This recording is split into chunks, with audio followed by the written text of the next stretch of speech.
Quem são os que apagam o espírito? Mário Persona comenta a primeira carta de Paulo aos Tessalonicenses e os vários aspectos envolvidos na reunião dos santos, inclusive o prejuízo que é para o ministério incluir um líder ou dirigente de culto. A partir do versículo 15 lemos: Evitai que alguém retribua a outrem mal por mal. Pelo contrário, segui sempre o bem entre vós e para com todos. Regozijai-vos sempre, orai sem cessar. Em tudo, dai graças, porque esta é a vontade de Deus em Cristo Jesus para convosco. Não apagueis o Espírito, não desprezeis as profecias, julgai todas as coisas, retende o que é bom, abstende-vos de toda forma de mal. O mesmo Deus da paz vos santifique em tudo, e o vosso espírito, alma e corpo sejam conservados íntegros e irrepreensíveis na vinda de nosso Senhor Jesus Cristo. Fiel é o que vos chama, o qual também o fará. Quando a gente abre o capítulo 1 desta carta, nós descobrimos que ela está sendo enviada a uma assembleia, a reunião dos santos em Tessalônica. Ela não é uma carta pessoal, como a carta enviada, por exemplo, a Timóteo, onde há instruções pessoais de como Timóteo deve agir. Aqui é de como a assembleia deve agir. A assembleia reunida na cidade de Tessalônica. Por isso que ele vai falar no versículo 15, vede que ninguém dê ao outrem mal por mal, mas segui sempre o bem, tanto uns para com os outros, como para com todos. É uma indicação aqui geral de como eles devem agir ou se comportar como assembleia. E aí o versículo 16, regozijai-vos sempre. Isso aqui serve, claro, para cada um individualmente, mas nós devemos entender que os irmãos, como assembleia, devem estar sempre contentes, sempre se regozijando, porque foram salvos, foram perdoados de todos os seus pecados, estão agora congregados com o Senhor no meio, congregados ao nome do Senhor, tendo a Ele como autoridade máxima no meio, e o livre exercício dos dons que o Espírito Santo, que o Senhor deu. Primeiro tem os dons do Senhor, que são os dons de Cristo, né? De Efésios capítulo 4, e depois tem as manifestações do Espírito, de 1 Coríntios capítulo 12. Então regozijai-vos sempre. Esse deveria ser o estado de humor e de alegria dos irmãos, porque quando nós temos irmãos descontentes, tristes, abatidos, isso também influencia no humor da Assembleia, no estado da Assembleia. Regozijai-vos sempre. Depois o versículo 17, orai sem cessar. Isso aqui é importante entender que a oração, ela pode acontecer de diversas maneiras. Você pode estar na sua casa, no seu quarto, orando, ou de joelhos, ou sentado, ou deitado, dependendo da sua condição física. Nós sabemos que Jonas orou no ventre de uma baleia, quer dizer, não dá para saber se ele estava ajoelhado, se ele estava em pé, se ele estava sentado, mas ele orou. E Paulo e Silas oraram dentro de um calabouço com os pés presos no tronco. Não podiam ajoelhar, eles estavam com os pés presos no tronco, e eles prendiam os pés dos prisioneiros, alternando um lado e outro. Então um pé de um prisioneiro ficava preso no tronco, aí o pé do prisioneiro ao lado ficava preso no tronco, ao lado do pé do primeiro, e depois o outro pé também no tronco, ao lado desse pé. Então eles cruzavam os pés dos prisioneiros para tornar mais incômodo a maneira como eles ficavam presos nos troncos dentro das prisões romanas. Então, orai sem cessar. Isso também é importante entender que nós vivemos em oração, né? Porque o cristão, ainda que ele não possa a todo momento se ajoelhar ou se separar para orar, ele está sempre em estado de oração. Como as irmãs nas reuniões, elas estão em estado de oração, elas estão orando para que o Senhor possa usar aquele que ele quiser para trazer uma palavra ou trazer um louvor, um cântico. Elas estão também, muita gente pensa, mas as irmãs então não fazem nada nas reuniões, elas não podem falar, então elas são inúteis. Não, de maneira alguma. Elas estão dando suporte à reunião, elas estão dando suporte em oração.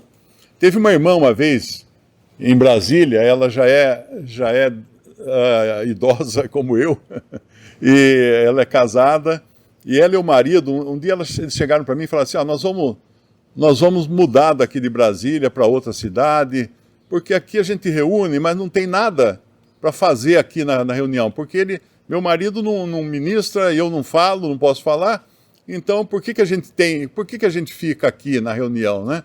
Eu falei assim, porque é importante. A presença de vocês tem um peso. O fato de existirem irmãs e irmãos idosos numa reunião, numa assembleia, causa um certo respeito, causa um certo impacto, principalmente nos mais jovens, que eles estão ali percebendo que tem adultos idosos observando o que eles fazem.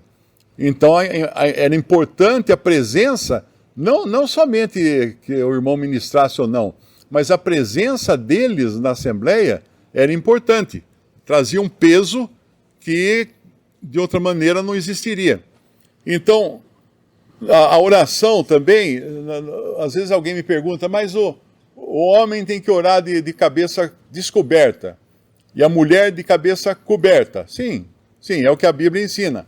Mas se o homem estiver numa moto e um caminhão atravessar na frente dele, como é que ele faz para orar, pedir para o Senhor socorrê-lo, se ele está de capacete? Ele tem que estacionar a moto, tirar o capacete? Não, ele ora do jeito que ele está ali na hora. O Senhor vai entender isso. O Senhor vai entender. Então, a mesma coisa, uma irmã vai almoçar num restaurante, ela tem que levar um véu, ela tem que... Não precisa, não necessariamente, porque se ela colocar a mão sobre a cabeça, ela está coberta. Ela está coberta. Se ela fizer a sua oração, dar graças pelo alimento com a mão sobre a cabeça, ela está coberta. Porque a passagem de 1 Coríntios 11 não fala explicitamente de véu. As nossas versões falam de trazer véu sobre a cabeça, mas no original está escrito trazer a cabeça velada, ou seja, escondida, coberta. E é isso que ela faz mesmo quando ela coloca uma mão, um lenço, um chapéu, qualquer coisa, velando a sua cabeça, cobrindo a sua cabeça. E então por isso que uma irmã não...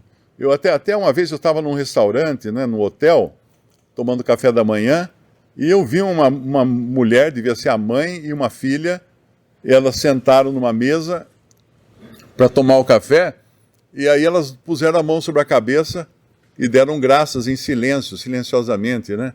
Eu vi, puxa, essas daí conhecem a palavra de Deus, né? Elas são submissas, sujeitas à palavra de Deus. Mas é claro que isso é feito de maneira sem estardalhaço. Tem um irmão até que viajou para a Bolívia, e ele contou que ele ficou, um irmão americano que já está com o Senhor, ele falou que ficou envergonhado porque eles entraram no restaurante, ele e um boliviano que estava com ele, e aí entraram no restaurante, e aí esse irmão boliviano falou em voz alta, agora todos façam silêncio que nós vamos orar, dar graças pelo alimento, né?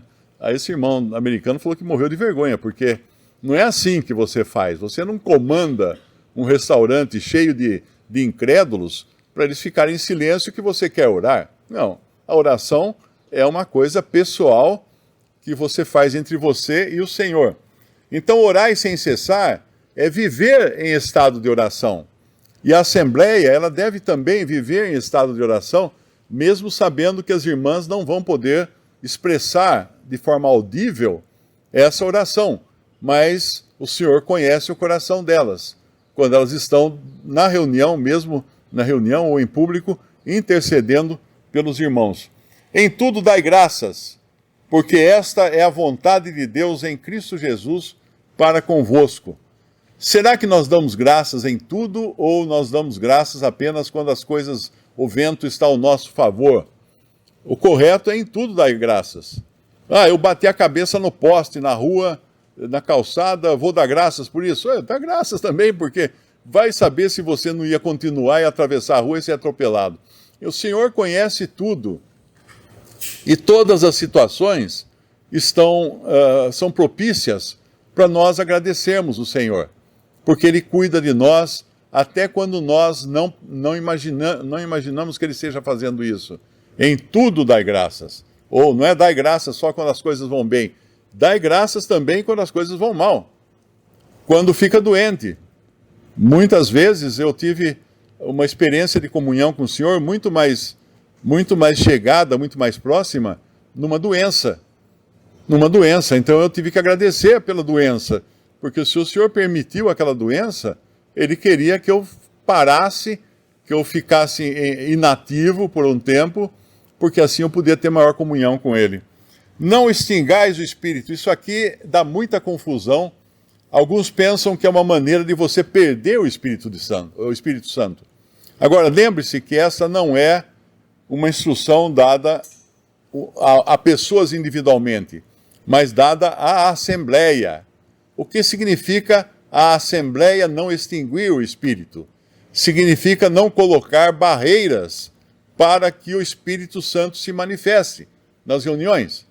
Por exemplo, se nós colocarmos um pastor à frente, numa reunião, um dirigente, ele vai pregar, ele vai dar o tema, ele vai pregar, ele vai escolher o hino, ele vai dizer quem vai orar, quem não vai orar.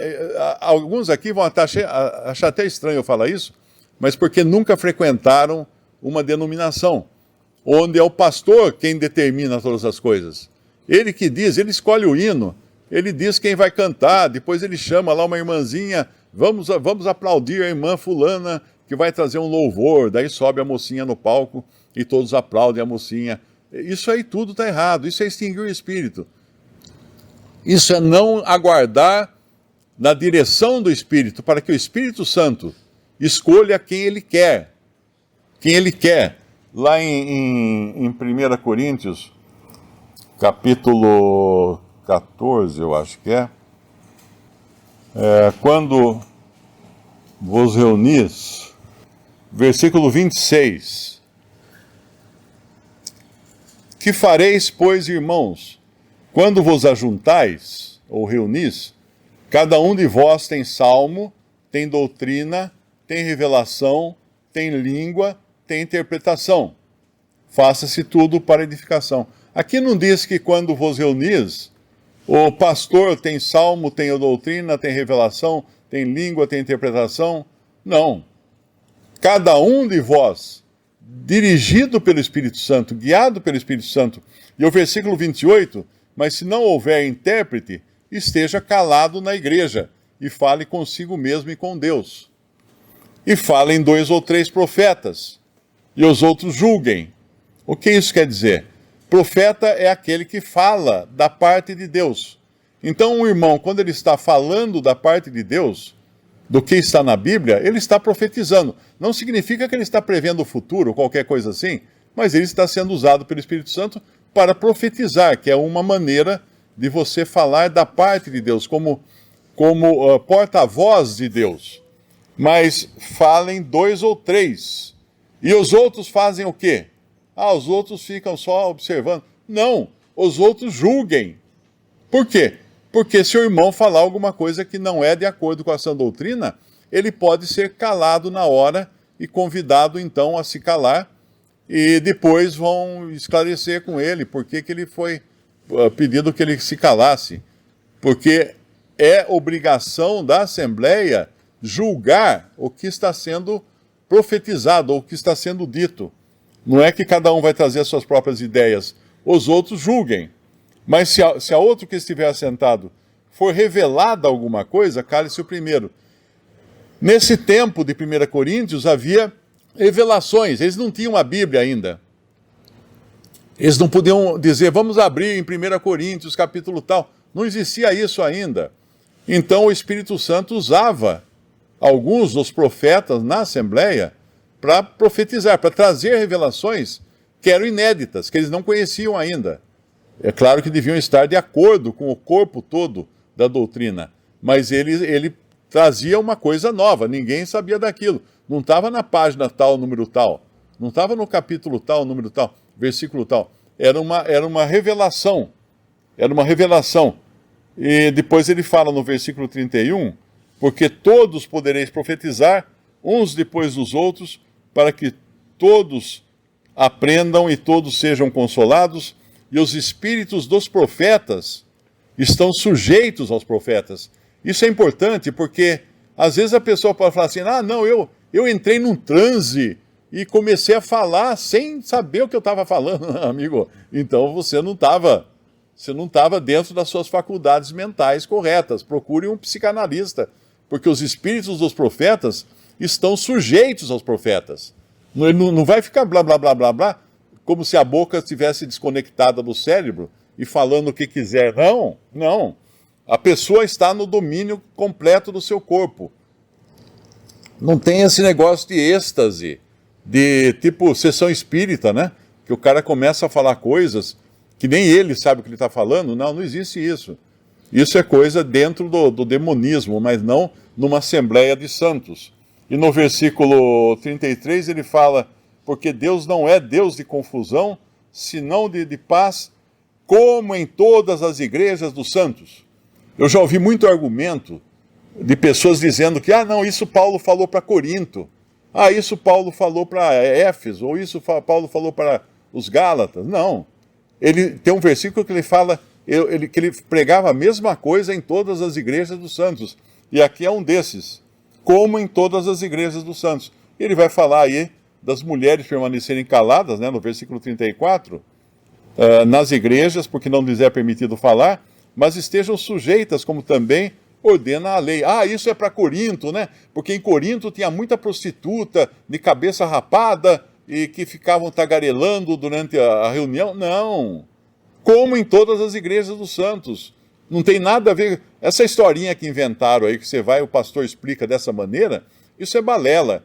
Nunca, em lugar nenhum, fala que em Corinto tinha prostitutas de cabeça rapada que ficavam tagarelando, e por isso que Paulo fala, então, só para essas de Corinto, para as mulheres ficarem caladas. Não, ele está falando isso em todas as igrejas dos santos.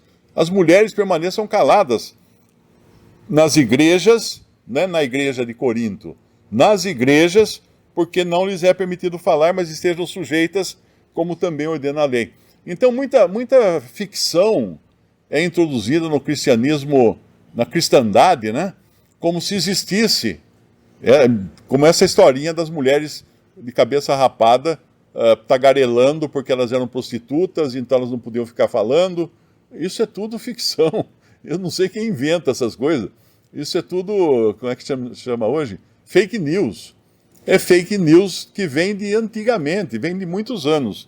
Então, voltando lá ao nosso capítulo de 1 Tessalonicenses 5, o versículo 19 diz, não extingais o espírito.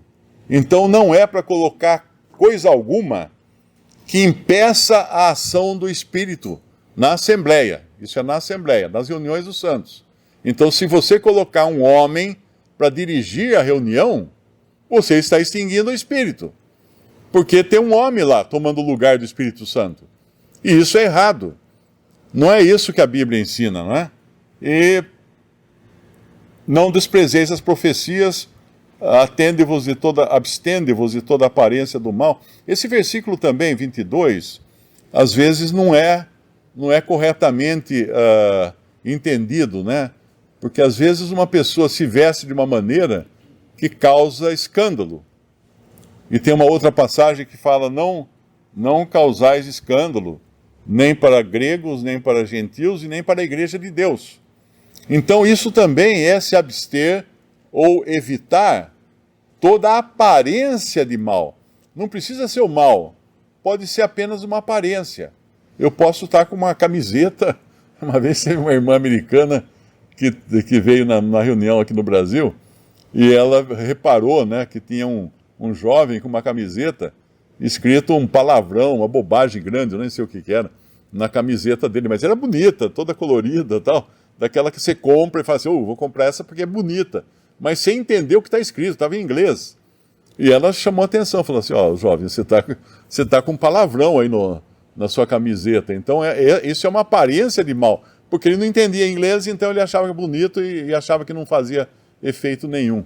E realmente, entre pessoas que não entenderiam, mas se tivesse um que entendia, ia perceber que aquilo era uma aparência de mal, ou era uma coisa que não convinha entre os santos. Um outro versículo que às vezes é mal interpretado é o versículo 21. Examinai tudo, retende o bem. Eu, assim que eu me converti, eu tinha sede de conhecer mais da palavra de Deus.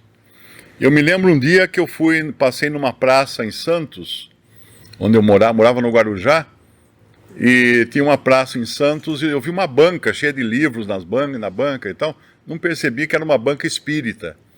E eu parei lá, falei, você tem aí o Evangelho? Aí a mulher falou assim, tá aqui, olha. Aí eu peguei, ela me deu um livro, o Evangelho segundo Allan Kardec, o Evangelho segundo o Espiritismo, alguma coisa assim. Falei, não, eu quero o Evangelho normal, aquele que é da Bíblia. Ah, não, esse não tem. Na minha cabeça, eu já sabia que não era a mesma coisa. Eu li um Evangelho que era anotado por Allan Kardec, que era espírita, né? Que era um líder do espiritismo, e o Evangelho que tem na Bíblia. Por isso que muitos se confundem quando leem examinar tudo, retende o bem. Eu vou comprar um livro espírita e vou examinar. E o que tiver de bem dentro dele, eu vou reter. Muito bem, então faça o mesmo com veneno de rato. O veneno de rato tem lá 99% de milho e 1% de estricnina, mas é suficiente para matar. Então esse examinar tudo, retende o bem, é examinar tudo o que está sendo profetizado na Assembleia dos Santos, nas reuniões. Isso aqui nos fala das reuniões. Isso aqui nos fala da Assembleia dos Santos, reunidos ao nome do Senhor. Examinai, da mesma forma como no outro versículo que nós lemos, que fala em 2 ou 3 e os outros julguem. Por quê? Porque nem sempre o que vai falar está falando de acordo com o Espírito Santo. Por isso que os outros precisam julgar. E cada um individualmente precisa examinar também o que é dito e reter o bem dentro daquilo que é dito. Isso não significa que eu vou começar a me encher de livros de filosofia, de religiões. Eu vou ler os livros católicos agora, mas eu vou reter o bem deles. Não, porque tem lugar que você não vai saber e vai acabar engolindo gato por lebre. Então, esse examinar tudo, retende o bem, é tudo o que é profetizado na reunião dos santos. Nós temos que examinar, sim, porque alguém pode falar algo que não está de acordo com as Escrituras. Já aconteceu aqui de um irmão uma vez ser corrigido porque ele disse algo que não estava de acordo com a sã doutrina. Aí um outro irmão falou assim, olha irmão, isso aí não está muito bem, depois nós vamos conversar. Ele acatou aquilo como deve ser feito, né? Não houve discussão, não houve debate, nada, porque é um momento de ordem, é uma reunião com ordem, com respeito, porque o Senhor está presente. Então, examinar tudo, retende o bem, não é que eu vou examinar também toda a porcaria, todo o lixo que tem no mundo. Não vou virar latão de lixo na rua e reter a coxinha que ainda está meio comida para eu comer ela depois. Não é isso que está falando aqui. Examinar tudo dentro do contexto do ministério dos irmãos na Assembleia e retende o bem. Eu tive uma experiência profissional que mostra bem a questão da importância das mulheres no meio dos homens, embora não fosse uma questão ali de igreja ou de reunidos, nada disso. Era uma empresa de software e eu fui contratado para fazer uma consultoria. E assim que eu cheguei na empresa, eu reparei que só tinha homens trabalhando. A única mulher era a secretária do dono da empresa. O resto eram todos homens, jovens, né? Meninões, assim, que trabalham com software. Eu reparei aquilo, eu falei assim, ó, daí na minha conclusão da minha consultoria, eu disse para eles contratarem mais mulheres. Ah, por quê? Porque as mulheres vão mudar o clima da empresa. Aí passou um tempo, realmente eles contrataram mais mulheres e um dia o dono da empresa veio contar para mim que o clima da empresa mudou. Porque antes os meninos vinham do jeito que eles estavam, todos mal vestidos, suados, fedendo e ninguém ligava para nada. E o tempo todo brincando, falando palavrão, um xingando o outro e tal. Só que depois que começaram a colocar meninas no meio, programadoras também, mudou o clima, eles não tinham mais coragem de agir daquela maneira desleixada que eles agiam, não é? Então a simples presença das mulheres mudou o clima da empresa. Agora, se isso acontece numa empresa, quanto mais acontece dentro de uma assembleia. Então, por isso as irmãs são tão importantes, ainda que permaneçam caladas, orando em espírito, em silêncio, mas elas estão ali. Elas estão ali. E homem tem vergonha de passar carão na frente das mulheres, né? Então ele procura se comportar melhor quando está na frente de mulheres. Esse versículo 22, abstende-vos de toda a aparência do mal. A importância de você estar entre irmãos é que eles vão falar para você se você está agindo de uma maneira a criar a aparência do mal. Essa semana eu fiz uma consulta num programa de inteligência artificial. Eu perguntei como era fabricado o whey. O whey é aquela proteína que você compra em lojas especializadas, tal, de proteína. Só que eu escrevi whey com W-E-Y. Eu não sabia que o whey tinha um H no meio, né? E aí eu perguntei, e a resposta que veio da inteligência artificial veio cheia de palavrões, como se fosse uma conversa de malandros, entre malandros. Eu falei, o que é isso, né?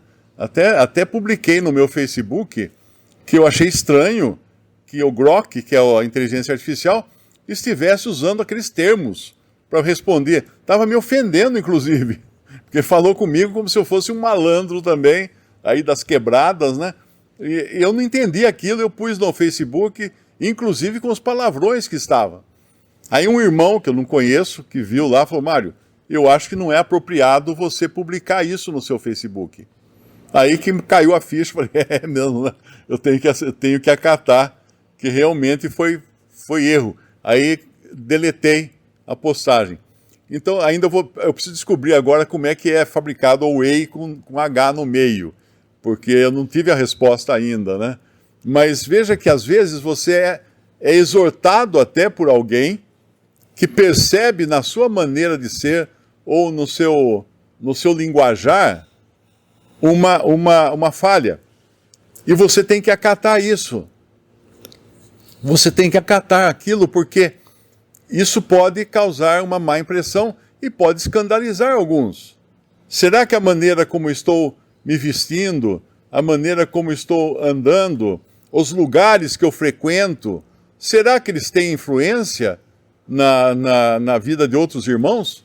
É bom eu perguntar de vez em quando a mim mesmo se eu estou fazendo coisas que estão de acordo com a vontade do Senhor. É interessante que eu trabalhei 22 anos de palestrante para empresas e, ultimamente, algumas empresas queriam fazer uma entrevista comigo antes de contratar a palestra. Eles queriam que eu assinasse um compromisso que eu não iria falar palavrões na palestra, não iria fazer piada de cunho sexual ou de depreciação de mulheres ou coisa assim. E eu achei interessante aquilo, porque muitas empresas agora adotam um padrão mais politicamente correto. Enquanto que tem alguns palestrantes que você assiste uma palestra, o cara só fala palavrão, o cara só fala piada de cunho sexual, e as empresas não querem mais isso porque também atrapalha os negócios, cria uma imagem errada para a empresa. Agora, se empresas estão preocupadas com isso, quanto mais o cristão, na maneira como ele anda, na maneira como ele se veste, na maneira como ele conversa ou no linguajar que ele usa. Ele deve se policiar. É claro que todos nós falhamos nisso, né? Eu mesmo sou campeão de falha nessas partes, mas é muito importante, na Assembleia, nós termos consciência de que nós podemos ser auxílio ou empecilho, inclusive com a nossa roupa. Tem um versículo que fala: cuidar para não servir de escândalo. É Coríntios, né? 1 Coríntios capítulo 10, versículo 31. Portanto, quer comais, quer bebais, ele está falando do alimento aqui, ou façais outra qualquer coisa, que inclui qualquer coisa, né? Fazei tudo para a glória de Deus. Portai-vos de modo que não deis escândalo, nem aos judeus, nem aos gregos, nem à igreja de Deus. Como também eu em tudo agrado a todos, não buscando o meu próprio proveito, mas o de muitos, para que assim se possam salvar. E tem uma outra passagem que ele fala no versículo 2 Coríntios capítulo 6, versículo 3. Não dando nós escândalo em coisa alguma, para que o nosso ministério não seja censurado. Antes, como ministros de Deus, tornando-nos recomendáveis em tudo, na muita paciência, nas aflições, nas necessidades, nas angústias, nos açoites, nas prisões, nos tumultos, nos trabalhos, nas vigílias, nos jejuns, na pureza, na ciência, na longanimidade, na benignidade, no Espírito Santo, no amor não fingido. No amor não fingido. E que ele fala também para não darmos escândalo.